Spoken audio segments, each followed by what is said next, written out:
Sperm counts are down 60% in 50 years. The UK birth rate has hit a record low, and nobody in power is talking about it. And interestingly, in Japan, they have decided they're going to have no immigration whatsoever. And so ultimately, they're going to shrink their economy over the next 35, 40, 50 years. And they're making adjustments to a smaller population, an older population, but a smaller economy. A friend in Australia sent me a little article about a study that had been global between 1979 and 2011, which showed there'd been a 60% reduction in sperm quality and quantity in men all around the world. Sperm counts are down 60% in 50 years. The UK birth rate has hit a record low, and nobody in power is talking about it.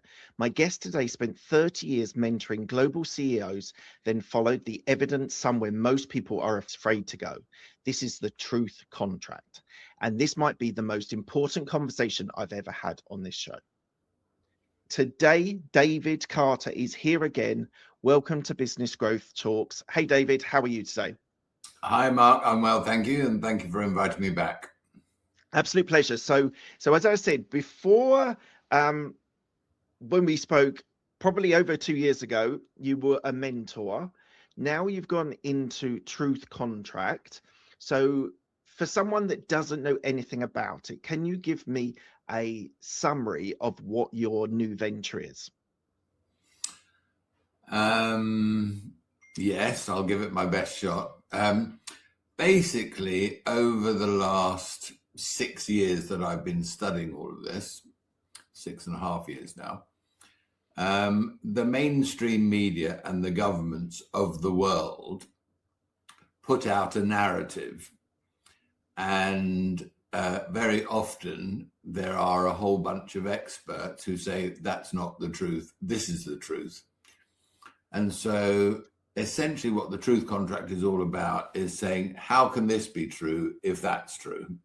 Debate, discuss, and reach your own informed consent conclusion.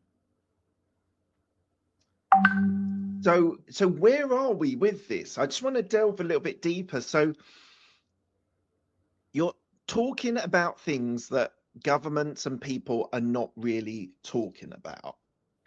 You're looking at the evidence, you're looking at the research, and you're finding unusual conclusions, what the general public would consider unusual conclusions. So before we go into a little bit more about you and your journey, just on that point, so you're asking questions, you're following the research on subjects what are taboo? Are they outside of the mainstream media? Like, how do you see it as a venture? Let's take one example, which I know is controversial. And by the way, when I'm called a conspiracy theorist, I love it. Because I've got a favorite joke, which is, what's the difference between a conspiracy theory and the truth? And the answer is often about a year. But my journey started, I think, on this truth contract project when in early 2020, a whole bunch of things were happening as a result of COVID that didn't add up to me and didn't make sense to me. And I noticed a whole bunch of things. One was that in 138 countries all around the world on the same day, presidents, prime ministers, premiers, and all the rest of it all came out with the same stock phrase, build back better, safe and effective, or whatever. And it was just too well choreographed and organized on a global basis, like nothing else I'd ever seen and witnessed in my life, which made me question it. And then through investigating it further, I ended up meeting amazing experts on this from all around the world who had completely contradictory evidence, which they showed and shared to the narrative that we were being told. And then as I went down that rabbit hole, I figured out that there was a gigantic global censorship industrial complex. And there's a financial industrial complex and a warfare industrial complex and lots of different energy industrial complex. And so what we are being told in mainstream media and in some alternative media is just categorically and scientifically evidenced as not being true. And so that was how the journey started. So let's go into one of the areas, which is about the demographics. UK birth rates are at a historic low. From a business owner point of view, which is where this show starts, why should we as business owners worry about that trend and that historic low? I will answer your question, but I'd like to join it with the previous question. On this journey, I've also discovered a whole bunch of things that aren't covered in the mainstream media at all, which should be. So it's not that they've been fibbing to us, it's that they weren't talking about things that they should be talking about. So imagine, and we do all around the world, not just in the UK, but we have a demographic time bomb that no one is talking about. And just so everyone remembers all the facts and figures, in order for a population to stay at its current size, every woman needs to have 2 babies to replace the husband or the mum and the dad. And all around the world, ever since the Second World War, the fertility rate has been plummeting. And so let me ask you a silly question. It doesn't matter what your answer is, but if tonight at midnight, the borders in the UK closed and no one was ever let in ever again, and the population continued to decline on its current trajectory, what would the population of Britain be? Sorry, how many years would it take for the population of Britain to decline by 25%? By 25 million? No, 25%. 25%. Few decades? 18 years. So imagine that your customer base declined by 25% over 18 years. It's a massive problem, isn't it? And we've been filling it with immigration for years and years, haven't we? That's one of the reasons why, from what I understand, the economy has continued to grow, is because we've brought people from. That's a myth. The economy hasn't grown since 2008. Since the financial crisis. Correct. And GDP per capita is, which is more important than total GDP, is literally been stagnant for 2 decades. And is that and so that can be for many reasons. It can be from a global perspective, it can be from a UK perspective, it can be down to Brexit as well. There's lots of reasons that are culminating in where we are now in 2026.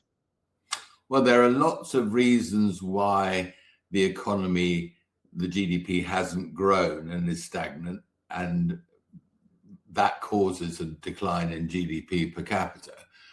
But going back to another, if you like, mistruth, misinformation, all the time we hear about net migration. We want to get it down to the tens of thousands. It was the Boris wave, where it was nearly 1 million. But that again is misleading. If over the next 10 years or per year, 1 million British people left the UK and 1 million people from all around the world arrived, we would have net migration of 0. But the changes to the culture and the economy of that would be dramatic. Anyway, I think that the key point for your business owner audience is that I don't think, other than one political party, many political parties think that they can get away with, a repeat of the Boris wave or continued migration. It's just against the public's desires and interests. However, if we stop immigration and we don't reverse fertility, we've got a collapsing population, which, by the way, isn't necessarily a bad thing. If you're going to set up a business taking care of old people, it could do brilliantly well. If you're looking after toddlers and teenagers, it won't do so well because that market's going to shrink. Something we hear again and again on Business Growth Talks is that founders, leaders, and CEOs don't do it alone. They surround themselves with people who see what they can't. But if you're a founder running a business between 1 million and 20 million, here's the truth. Your accountant sees the numbers, your mentor shares their stories, and nobody sees the whole picture. That's the gap. CEO Friend closes it. AI-powered advisors across finance, marketing, strategy, and growth, personalized to your business, built on your data. They're where you need them. The quality of thinking that a proper board gives you without the cost. I've been using it myself, and I used a competitor analysis for my podcast guesting business. It gave me details of all of my competitors, and it gave me key findings of the industry, a SWOT analysis, and what I need to do section. It was so clear on strategy, and I loved the comments of what I needed to do next. It has really got me thinking about my business podcast introduction. We have a special offer just to Business Growth listeners. If you're serious about building business and having great minds supporting you in finance, marketing, strategy, and growth, then go to ceofriend.ai/offer and get a month for free with using my own code BGT10. Links below in the show notes. So something I'm aware of, and I'm obviously not as well versed that you are in the depth that you've gone into, but something I'm aware of is that Japan has had an aging population for a substantial period, like since the 90s, I think it is. Oh, longer than that. What can we learn from their experience, and what can we do potentially differently that can engage the population on some of these issues, but equally make that turnaround that GDP is increasing, the economy is growing, and that we start getting back to profitable, like growth stages? What can we learn from countries like Japan? The two big examples that demographers always talk about are Japan and South Korea, where their replacement birth rate is less than 1, which means that, in 50 years, their population is a quarter of the size that it is today. And interestingly, in Japan, they have decided they're going to have no immigration whatsoever. And so ultimately, they're going to shrink their economy over the next 35, 40, 50 years. And they're making adjustments to a smaller population, an older population, but a smaller economy.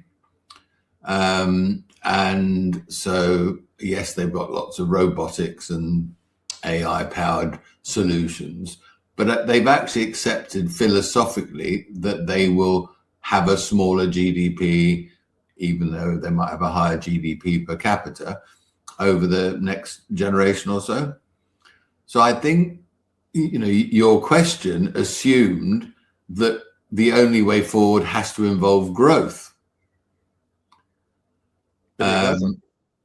Well, if you take the globe, everyone will say, no, the population of the world's getting bigger and bigger. It is, but it's going to peter out very quickly, that growth, and start to rapidly decline, because this fertility problem is all around the world. So whereas we might get to 8.5 billion, that population will be significantly older.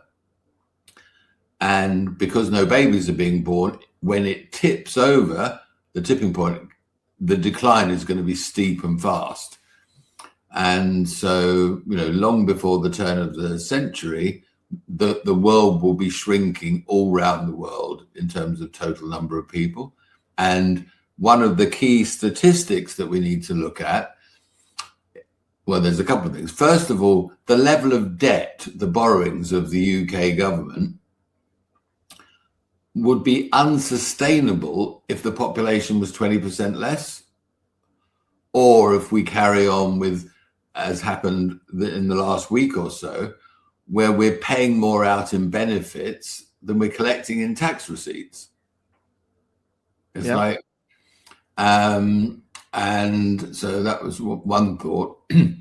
But I think that the business leaders need to get their head around that if immigration continues, which I don't think any political parties are really pushing for at the rate it has been, then the gross minus the gross, if you like, which ends up with the net, is going to change the nature and the fabric of the country unrecognizably. So they need to be gearing up for what kind of social fabric changes might happen that might have demand.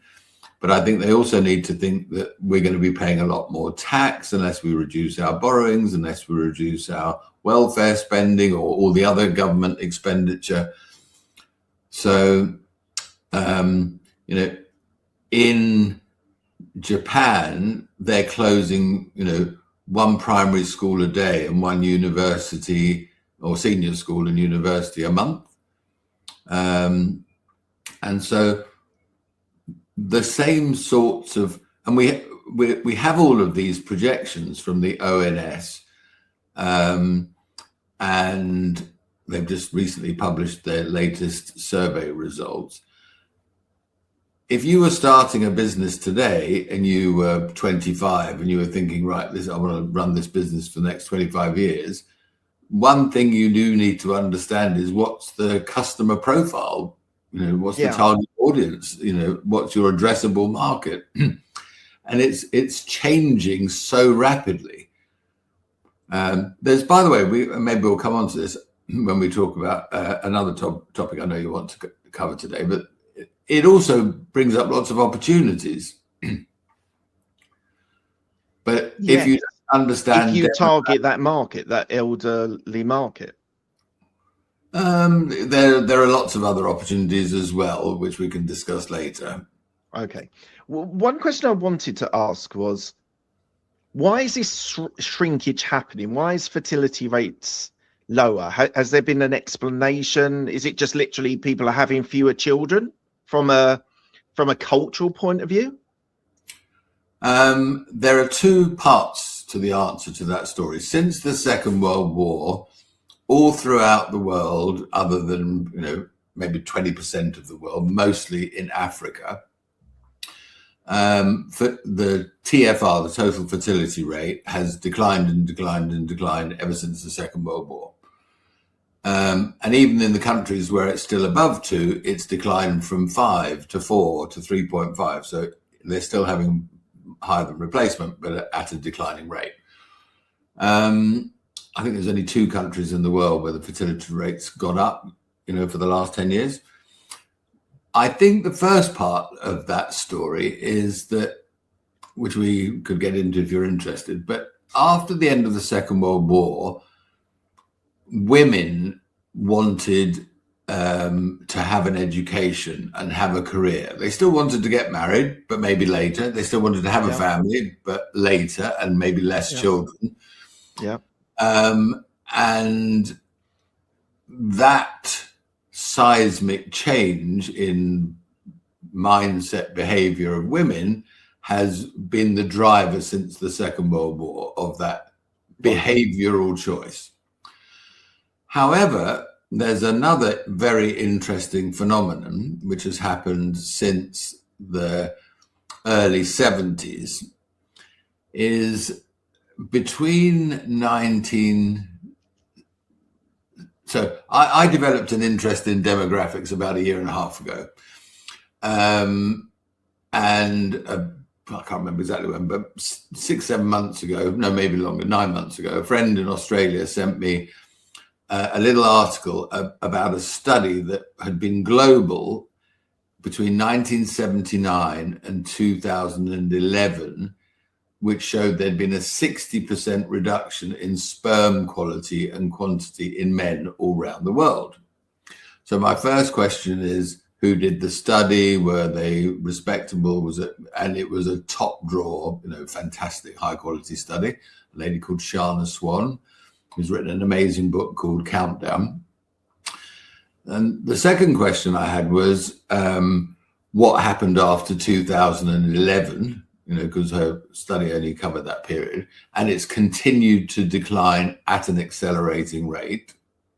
So between 1979 and 2026, it's probably dropped by over 80%. And the next question was, what has caused this? And we ended up spending 5 months studying with scientific studies from all around the world what had caused the decline in sperm quality and quantity. So tell me, what's been the decline? Why is the decline? Let me just tell a little bit more about the study. So we ended up, after 5 or 6 months of studying this, with 12 different domains. So it's not one thing or two things, it's 12 things. There's probably even more, but we did a deep dive into 12 domains. And one of the criteria for creating a domain was there had to be a minimum of 5 peer-reviewed scientific studies from 5 different countries around the world. So we set the bar very high in order to create a domain. Yeah. And when we were just about to publish the final study, we stood back and we said, not only have we found 12 domains that are causing this rapid decline in sperm quality and quantity, which is making it even harder if people decide to have a baby and then they can't, but we noticed that 11 of the 12 domains also caused damage to viable eggs in women. 10 of them caused cancer. 9 of them caused severe deterioration in our endocrine system, which is your hormone system, and in your immune system. And every one of these 12 domains is man-made.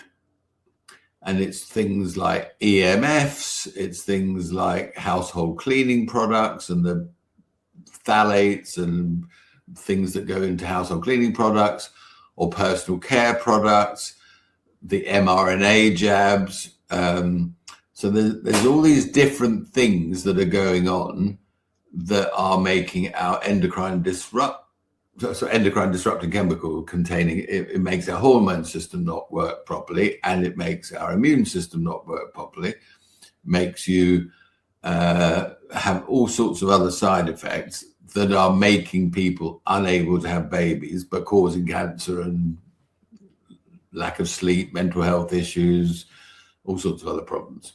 So it started off as a behavioral thing. I want an education, I want a career, I still want to get married. But I think actually over the last 20, 30 years, it's become very difficult to have children, even if people wanted to, because of the toxic soup that we now live in. And is that things like pesticides, plastics, things like that? Are they having impact on the sperm rate? Yes. Pesticides, definitely. I mean, there are literally things being sprayed in the air, put in the soil, put in cattle feed, put in personal care products and household cleaning products that are known to be carcinogenic and toxic to human health and animal health and soil health. So why Why is no one? Why are no governments seeing that data and reacting to that data? Because governments are not the people in charge of running the economy. They are the puppets of a bunch of puppet masters. The economies, Whitehall runs the country, not Westminster. And the Quangos and other supranational bodies like the World Health Organization, the United Nations, NATO, what have you, the World Economic Forum. And we basically live in a society, in a world, which is, quite frankly, an illusion of a democracy. And I've been doing lots of research over the last month or so into what percentage of legislation that gets enacted in any parliamentary season was actually ever in a manifesto and voted on by the electorate. And approximately 70% of legislation which is enacted, the public are against it. More than 70% of the public are against it. And of the things which the public wanted to be enacted or voted on because it was in a manifesto, less than 30% of what they want to gets enacted. However, a very high percentage of the stuff that gets enacted, even though the public didn't want it, came about through lobbying and commercial pressure from companies.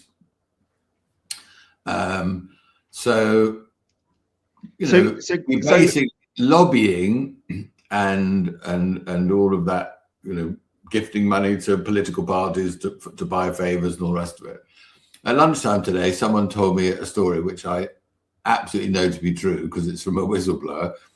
But there's a very famous British industrial company that's given £200,000 to 3 of the political parties on the basis that one word either gets added or removed in a clause in an R&D credit bill, which will be worth hundreds and hundreds of millions of pounds to them.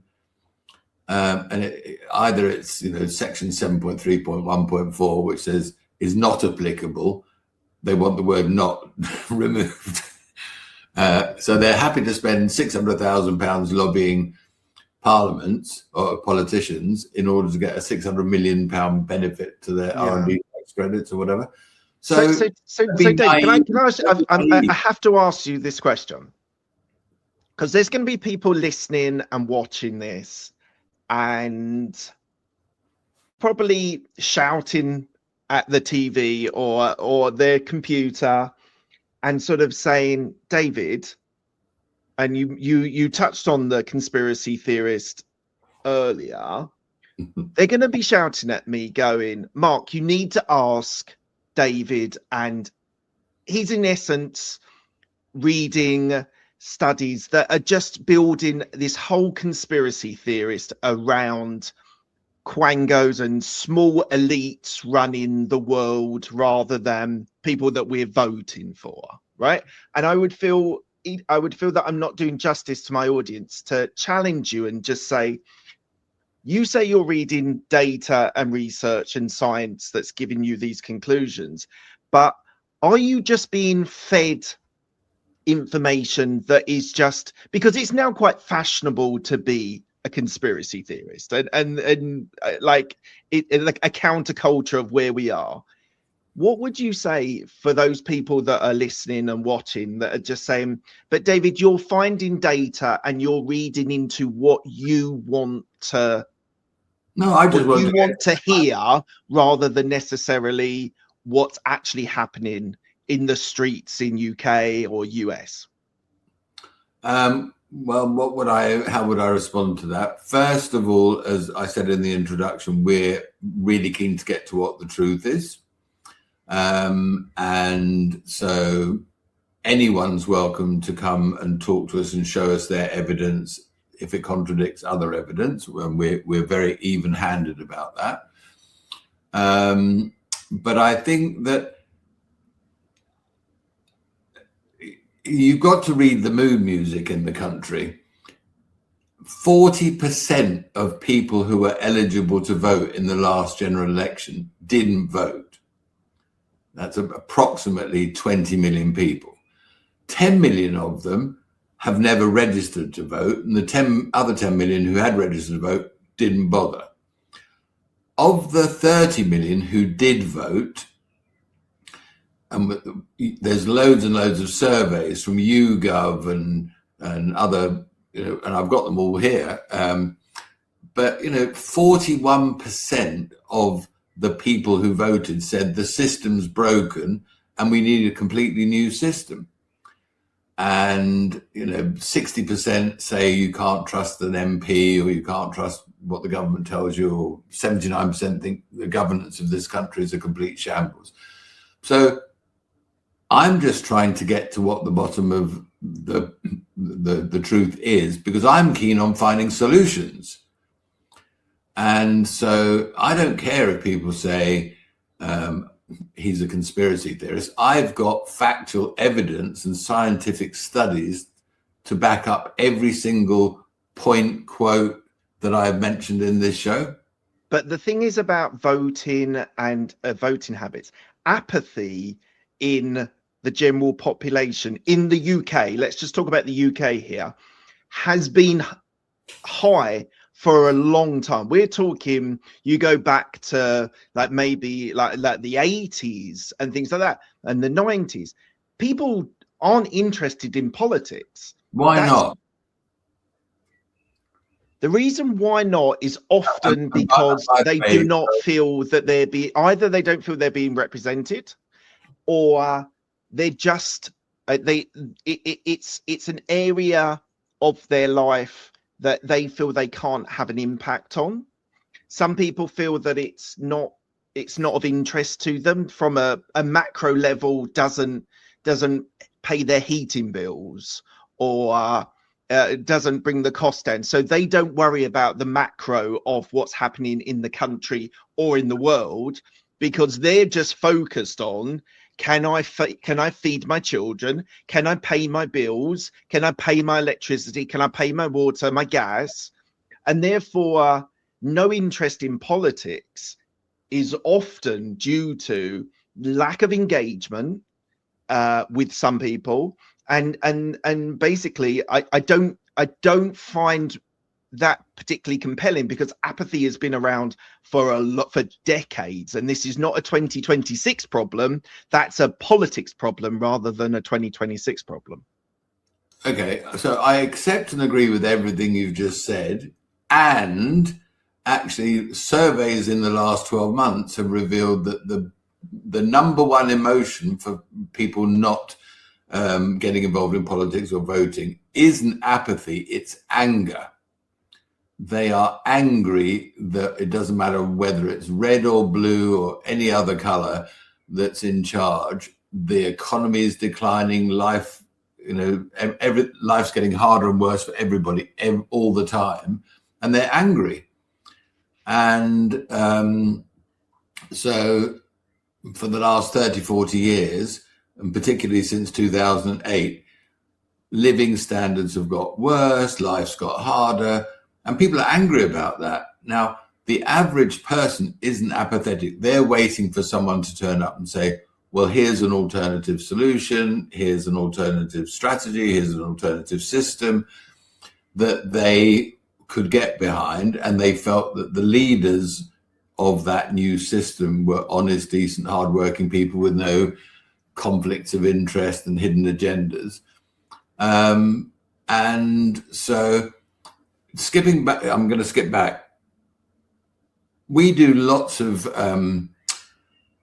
user testing, audience research, and going back to Spermageddon and all those things. So if you ask someone, do you know what the MHRA is? They will say, I haven't got a clue. Do you know what the MHRA is? No. Most people don't. It's the Medical Health Regulatory Authority. Right. And so no drugs are approved, no medical interventions are approved, no new equipment, nothing is approved by the NHS. It's all approved by the MHRA. Okay. And so, like all regulatory agencies, their job is to protect us, the consumer, us, the public, Right. from nefarious, bad actors. Yeah. Yeah. Okay. Like, they're a regulatory body. They should be. Are they independent? Well, if I told you that 86% of their funding comes from the very companies they're supposed to be protecting, I guess. Oh, yeah, but that's right. So that's, I accept that. But the issue is that a lot of these regulatory bodies aren't independent. They are looped around and funded by. So, for example, there's a charity that looks about alcohol and alcohol consumption that I'm aware of, and I think it's the Portland Trust or something like that, which is what he's supposed to do. It's supposed to help the country on drinking habits and whatever, alcoholism and stuff like that. That's all funded by the alcohol industry.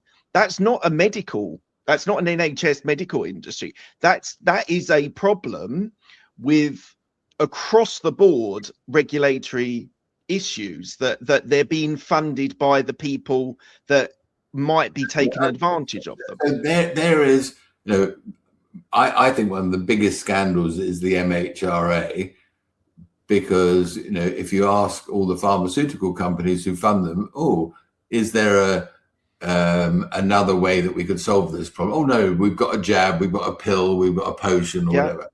Yeah. And of course, the NHS ends up spending billions and billions and billions a year on their products. Yeah. But you're absolutely right. There's lots and lots of other corrupt regulators, and there's not only the funding, like you just described, but also there's a revolving door often where the people go from the charity, into the civil service. But David, I want to ask you one question. Which got to stop, and that's why everyone knows the system is corrupt and it's broken, and politics is never. And that's where I want to lead on to. Okay. Is what's happening in the UK and it's happened in the US is popularist right parties. So Trump, and now it looks we've got an election tomorrow, a local election tomorrow. I don't know the results, but Farage in the Reform Party, people are seeing characters like that counter culture, the culture in politics, who are speaking like the average man, allegedly. I don't believe they are, but this is what they're positioning themselves. They're not the political elite like the Conservatives and the Labour Party are. Is the answer Trump and Farage? Because they are arguing that they are actually representing the average person in the UK and the US. Are they the solution? About 6 weeks ago, I published on the Truth Contract Substack, which is free, by the way, for anyone who wants to go and check it out. I published an essay, which took me months to write, called "Politics is Not the Answer." And so the rest of my life, I'm going to devote to creating an alternative system to the one we've got, because, we had the Conservatives for 14 years, and actually it wasn't that Labour won, the Conservatives lost. It was an ABC, 100%. Anyone but Conservatives election. Yep. And 2 years in, he's the most unpopular Prime Minister we've ever had. They're tanking in the polls, talking about wipeouts tomorrow in the local elections.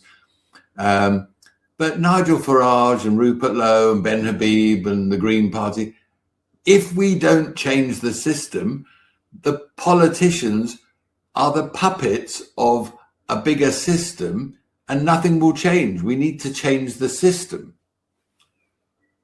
So who is controlling this? By the way, I'm not saying that the system needs to be more left wing or right wing at all. I haven't said that at all. I'm saying No, that I accept that. No, and it was me leading you there, and I deliberately led you there. But if we say this, who is controlling? Who are, if the politicians are merely puppets, who is actually controlling this?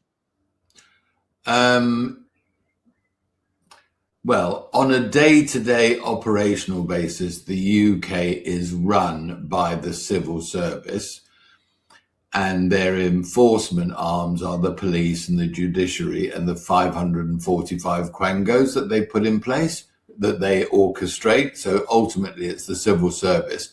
However, senior civil servants are also part of the World Economic Forum, the United Nations, the World Health Organization, and those other supranational organizations. So it's not politicians who run the country at all. That's an illusion. And so the people who actually run the country, making all the big decisions, are the civil service ultimately. Yeah, but this again is not new news. Like we had, I always remember in the late 80s, it was very popular TV program, and the name's escaping my yes Minister and Yes Prime Minister, which was, everyone was stating at the time that the civil service run the shop, and the politicians just came round and they circled in for 5 years and then they left, and another group came in, whether it's the same party or different party, and everything cycled in. What you're saying about the civil service is not new news. People should be aware of this. People should be. It's our responsibility as a citizen, and that's one of the problems with all of this, is people don't feel like they're a citizen in the UK. I'll talk about the UK because we live there. They feel that they're being told how to live, what to do, and there's no engagement from us. So a lot of this stuff is the point of our Vision 2061 project. Right. Tell me about that. So I'm working on this project. I haven't pulled it off yet, but I've got various talks underway with key people. But my dream is that in about a year's time, we fill the Royal Albert Hall, which I think has a seating capacity of 8,000 people, with 6,500 people, 10 from each of the constituencies in the UK. And it's like a citizens' assembly, and they will be selected randomly, like we do with jury service. So you can't buy a ticket, you're invited. But 10 people from all of the 650 constituencies will come together. And we're not going to be asking them about the next general election and politics. We'll be saying to them, if this group of people were in charge of designing and implementing the strategy for the vision of the country in 2061, what is it that we would decide to put in place? And so what we've created, and it's all available on the Truth Contract Substack, is a starter for 10 pack of principles rather than policies. And I'll give you an example. So if you ask the ordinary person in the street, do you know what percentage of our food is imported versus grown and made nationally? People haven't got a clue. And it's about 50-50.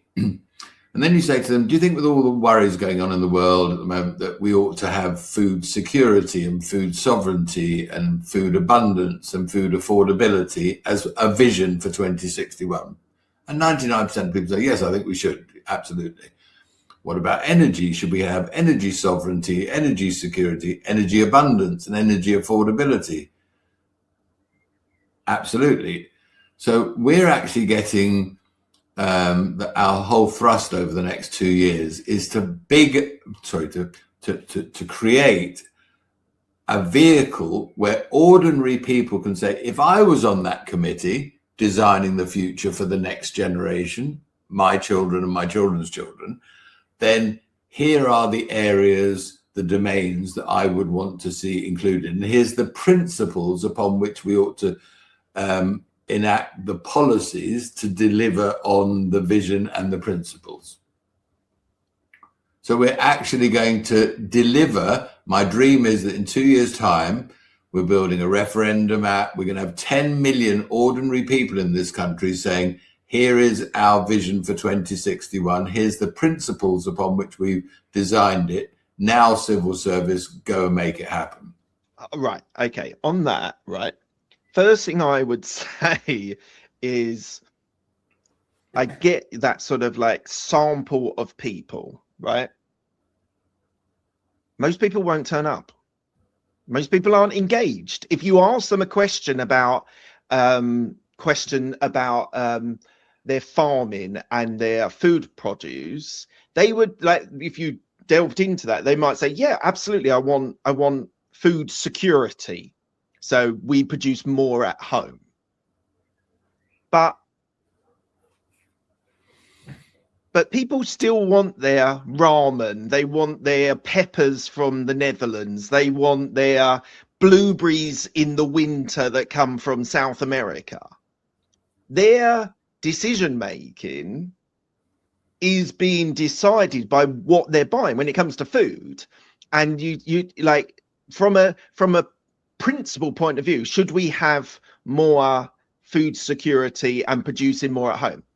I don't think there'll be very many people that will say no to that. But then we then say to them, oh, if you want that, you're only getting blueberries in the summer. You're only getting like summer foods, like your tomatoes and whatnot. You're only getting them in the summer, and you're only getting potatoes in the winter.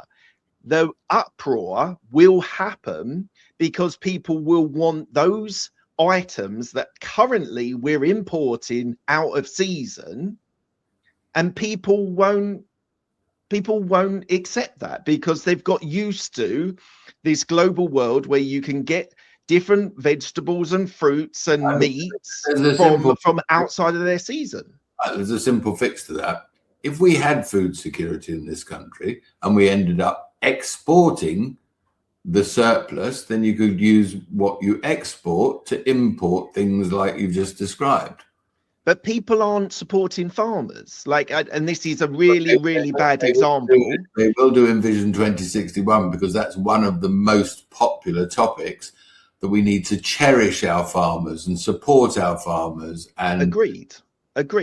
And there's a program on television which you might be aware of with Clarkson's Farm. And I'm talking like an average person. I know nothing about the farming industry, but I've got some huge insights from watching that and understanding the challenges that a farmer can go through a whole year and make £100. They've spent tens of thousands of pounds on things, and they've made tens of thousands of wheat, barley, etc. But they will only make £100. And at the time, we were being subsidized by the EU. That's all gone.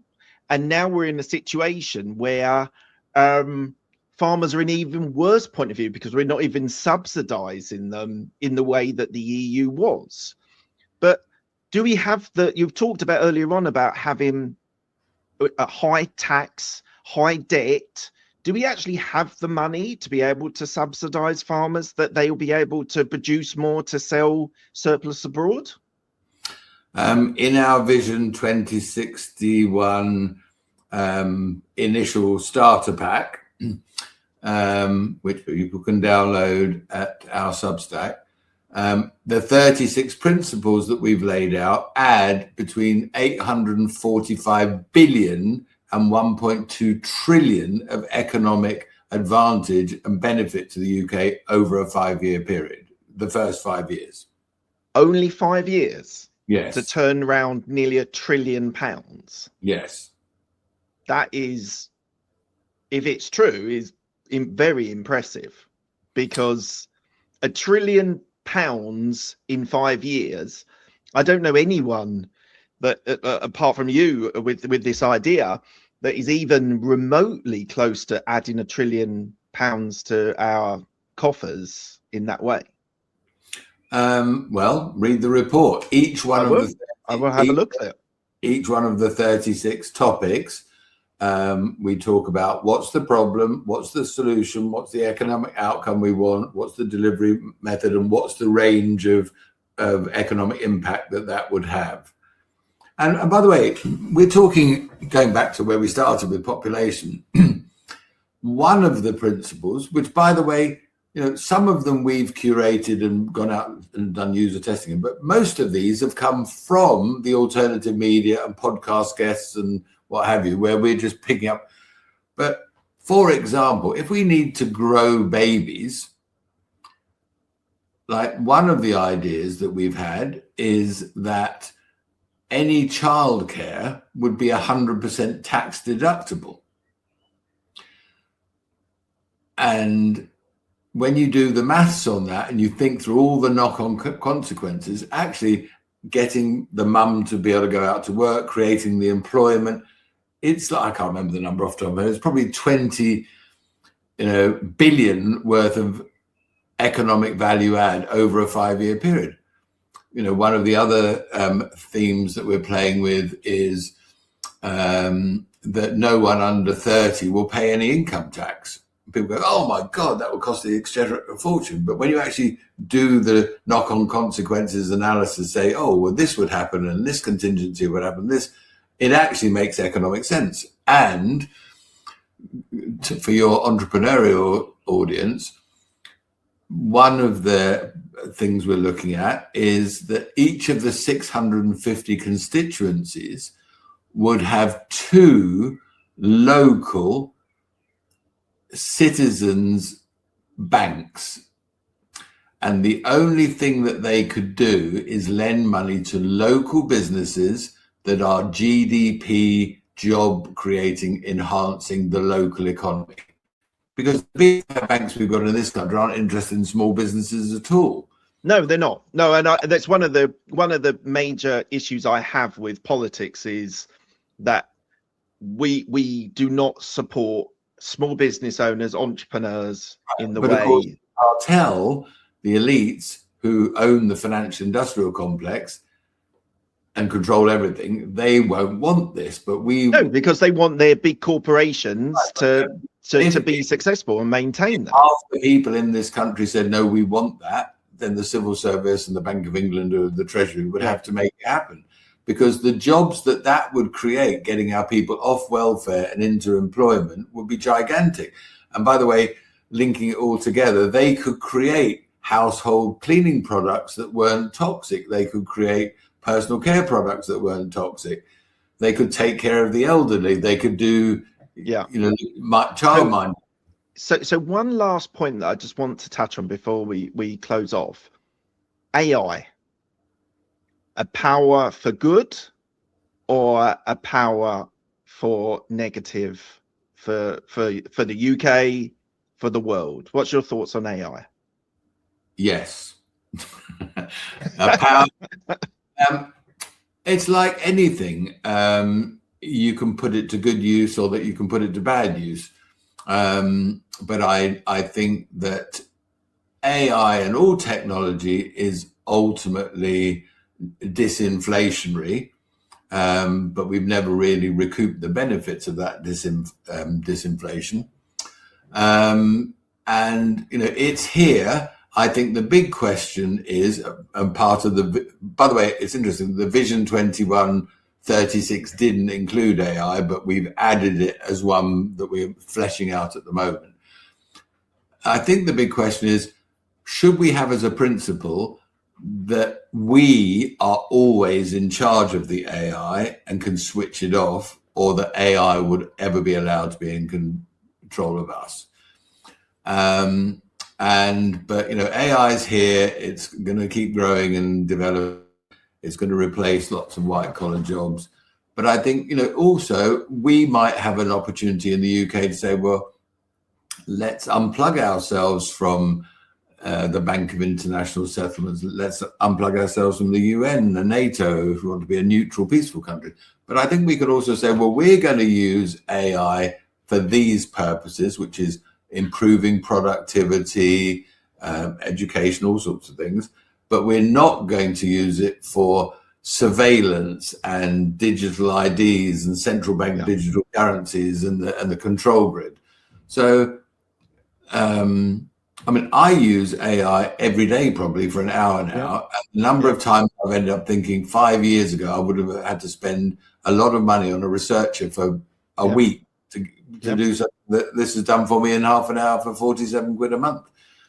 And so if we use it, I mean, in China, I understand from two friends who work there a lot, that their AI is like, how can we make this cheaper? How can we make it faster? How can we use less materials in it? How can we, everything they're using, not everything, but most of the applications are narrow AI, where it's all about improving productivity. And so but I saw something recently about AI in the UK, and we have announced numerous of these opportunities that ChatGPT, like OpenAI, is going to come to the UK and they're going to build data centers, and Google is going to do this. And by the way, they're not going to do that. I promise you, they're not going to do it. Well, OpenAI has already pulled out, but Google have said that they will do it. Won't end up doing it, because with net zero and this insane energy policy that we have, they'll never be able to be connected. Well, our infrastructure basically can't so, support the ambition of the AI strategy. Go back to one of the points we talked earlier. If we have energy abundance, energy affordability, then we could have data centers. But without but the thing is, David, this is what the key point that I wanted to make to you was about this infrastructure, which isn't there. It's going to take 10 plus years to build a third of what we've announced that we're going to be, this data hub, this AI sovereignty that we're going to have. It takes a long time to build the data centers. There's lots of reasons, planning and sort of like those sorts of reasons. There's lots of reasons. Do we have the investors to come in and build them? But even if we get everyone, all our ducks in a row, it's still going to take 10 years to be able to build this. And this loops me back to the point that I made earlier, that these, whether it's 36 or sort of or the principles that you want to talk about, these principles, even if we implemented them today, I doubt, and I don't know if this is a UK thing or whether this is a sort of like the time it takes to build this infrastructure. It's going to be a challenge to get, even if we changed everything today and align with your vision, it's going to take maybe 20 years to get the infrastructure in place, to get the farmers subsidized, to get the farming set up, to get the AI data centers set up. My gut feels that 5 years to make $1 trillion is really ambitious, because it takes a long time to get that infrastructure in place. Read the report, but the £1 trillion improvement in economic benefits has got nothing to do with building infrastructure. This is just incentivizing people differently, getting people back to work in apprenticeships, and all sorts of regenerative farming, but go keep on the farming theme, right? So do the farmers have enough space and enough time to be able to convert, I'm making it up, a barley field into, I don't know, tomatoes or potatoes or whatever it is? That even that takes time to be able to convert it and make sure that everything's in place, that they can then start producing things to make us have a future in those things that we can then sell as surplus. I can't answer your specific question, excuse me, with a sensible answer. What I can tell you is I live in the middle of nowhere in the Cotswolds. I'm surrounded by sheep and farms and fields everywhere. And so 3 of my best local friends are all farmers, and they've all got between 600 and 1,600 acres. And they all know each other, and, you know, sitting in a conversation with me and the 3 of them in the pub one evening where I say to them, okay, Vision 2061, farming's cherished, it's profitable, it's successful. How do we get there? What do we need to do? They know all the answers, how, you know, we get from where we are to where they would like us to be, and farming was profitable and regenerative and all the rest of it. But you're absolutely right, going back to your 10-year example. I mean, we need to build not 10 nuclear reactors, but we need 20. Yeah. And, you know, Catherine Porter's got all of the reports and all the plans about how that can be achieved, but it is a 20-year project, hence Vision 2031. And perhaps to end on this, do you remember Alice in Wonderland? I do. And do you remember she gets to the crossroads and the Cheshire Cat's up in the tree? And she says, oh, excuse me, Mr. Cheshire Cat, where does that road lead me to? And he says, where are you trying to get to? And she said, oh, it doesn't really matter. He said, in which case it doesn't matter which road you take. And I love that story, because unless you know where you're headed and what the destination is, you know, what we've done for the last 30 years is have no plan, have no vision, have no strategy. And we've ended up in the complete, you know, mess that we're in. And so what I'm trying to do is say, okay, let's stop all this insanity. Let's have a vision. I mean, by the way, 2061, I'll be long gone. I'm doing this for my children and my grandchildren, and hopefully my great-grandchildren, and your children and your great-grandchildren. Yep. And I think if we stand back from politics and the noise and the mess and the machine and just say, okay, well, what about farming? What about education? What about healthcare? What about energy? What about finance? What would we want the vision for this country to look like that everyone, or the vast majority, would agree on? And that's what I'm trying to do at the moment. And over the next 2 years, that's my mission. And then when we've figured it out and we've presented it to the public and they've said, yes, we want that, then we'll figure out how to implement it.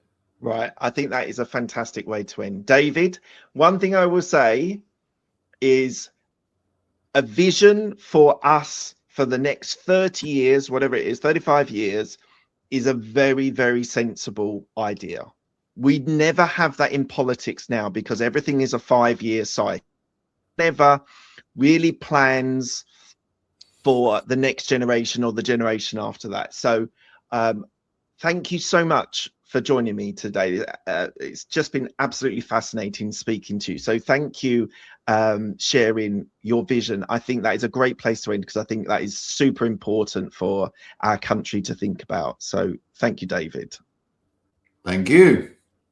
Look, guys, hopefully you've enjoyed that conversation with David. It's been a little bit of a different conversation today, but I thought it was really important that you guys heard that, because David is doing some really interesting things. So I would direct you to Substack and start download it. I'm going to download it and read it myself.